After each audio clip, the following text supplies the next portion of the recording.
আসল সোনা 24 ক্যারেটের। তবে 24 ক্যারেটের সোনা দিয়ে গহনা তৈরি করা হয় না, কারণ সেটা এতই নরম হয় যে গহনা তৈরি করা সম্ভব হয় না।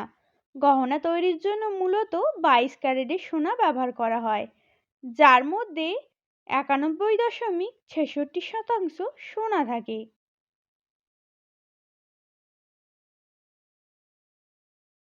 সোনায় যদি লোহা মেশানো থাকে তাহলে চুম্বক ধরলেই সেটা টেনে নেবে।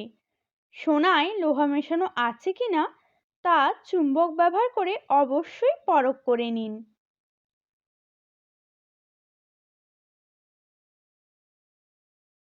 বাজারে কিছু রাসায়নিক এবং অ্যাসিড আছে যেগুলো ব্যবহার করে সোনার গুণগত মান যাচাই করা সম্ভব।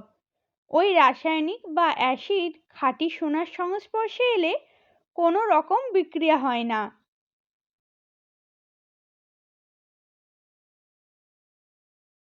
সাদা চীনেমাটির একটা প্লেটের সাহায্যে আপনি সোনা যাচাই করতে পারেন। সোনার গহনা চীনেমাটির প্লেটে ঘষে দেখুন। যদি থালার ওপর কালো দাগ পড়ে তাহলে বুঝতে হবে সোনা নকল। আর যদি হালকা সোনালী রং পড়ে তাহলে বুঝতে হবে সেটা আসল।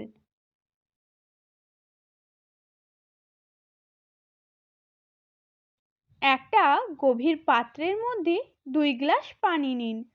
তাতে কিনে আনা সোনার গহনা ফেলে দেখুন সেটা ভাসছে কিনা।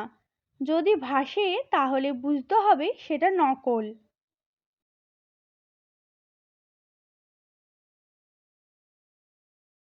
হালকা কামড় দিয়ে ধরে রাখুন সোনা। যদি আসল হয় তাহলে সোনার ওপর কামড়ানোর হালকা দাগ পড়বে।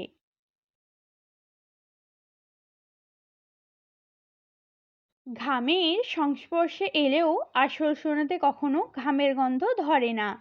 যদি ঘামের গন্ধ ধরে তাহলে বুঝতে হবে এটি খাঁটি সোনা নয়।